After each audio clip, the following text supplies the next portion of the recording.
서울특별시 중구 남대문로 사가에 위치한 조선 초기 한양의 성문인 숭례문은 조선시대 서울을 둘러쌌던 성곽의 정문입니다. 흔히 남대문이라고 부릅니다. 국보 지정의 연혁에 따르면 일제강점기 당시 문화재를 지정할 때 조선 총독부 건물에서 가장 가까운 순서대로 정했다고 합니다. 그래서 국보 제1호는 남대문이, 보물 1호는 동대문이 되었다는 일화가 있습니다. 다만 분류 등의 행정 편의상 붙였던 것이지 분호에 특별한 의미는 없었다고 합니다.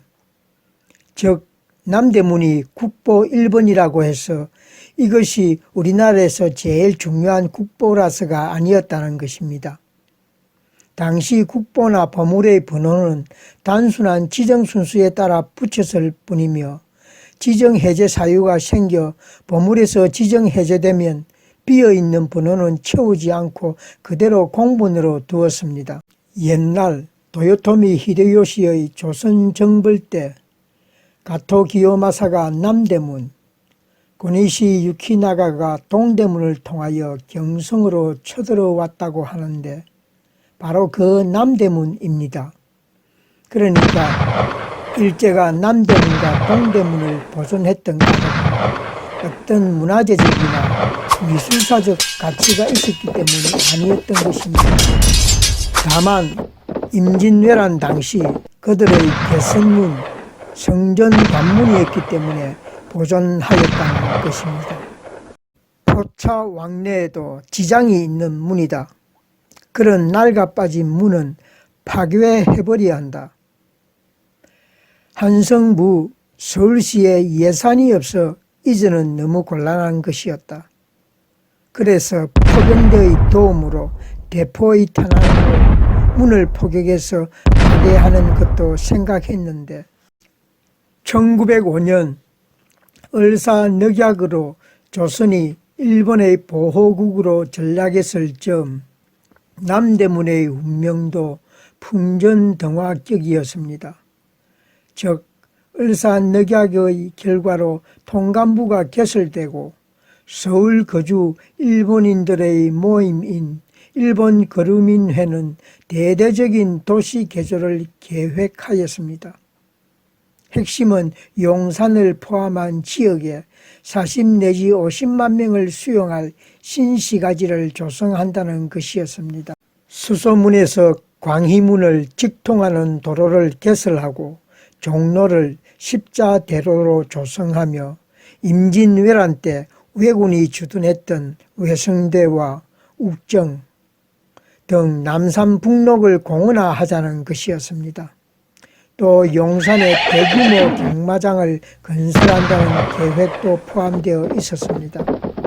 그런데 용산 신도시 계획의 걸림돌로 꼽힌 것이 바로 남대문이었습니다. 그렇지 않아도 일제는 남대문을 비롯한 조선의 성곽을 눈의 가시처럼 여겼습니다.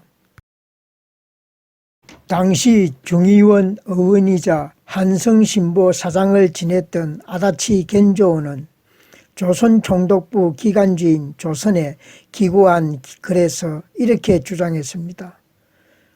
선인동화를 위해 깡가해서는 안 될 일이 있다.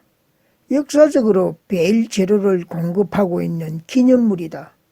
그런 기념물을 선인들이 조석으로 접하게 된다면 역사적으로 선인동화를 부정하는 재료가 되는 것이다. 그런 기념물을 서서히 제거하는 것이 민심 통일이나 선인동화를 위해 불가결하다. 조선의 산성이나 사찰, 가람 등에는 베일운동의 편액이나 기사 등이 남아있어 베일운동의 흔적을 조석으로 접하면 역사적으로 조선인 동화를 부정하는 재료가 되기 때문에 빨리 없애야 한다는 것이었습니다.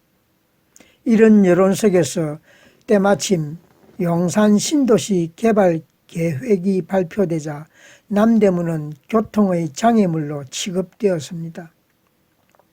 그러자 히세가와 요시미치, 당시 조선군 사령관이 낡아 빠진 남대문은 빨리 파괴해야 한다고 주장하였고, 심지어는 포격으로 파괴하자는 극단론까지 제기된 것입니다.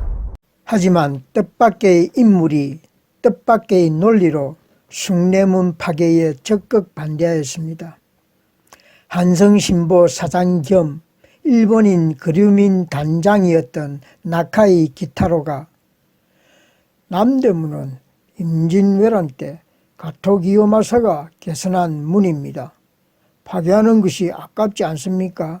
라고 하자 숭례문 파괴를 주장했던 사람들이 뜻을 굽혔던 것입니다. 그래서 동대문도 고니시 유키나가가 입성한 문이라는 이유에서 남겨두었던 것입니다. 이는 1927년 발행된 치미의 조선여행이라는 책에 숭례문과 동대문을 소개하는 내용으로 그대로 실려 있습니다.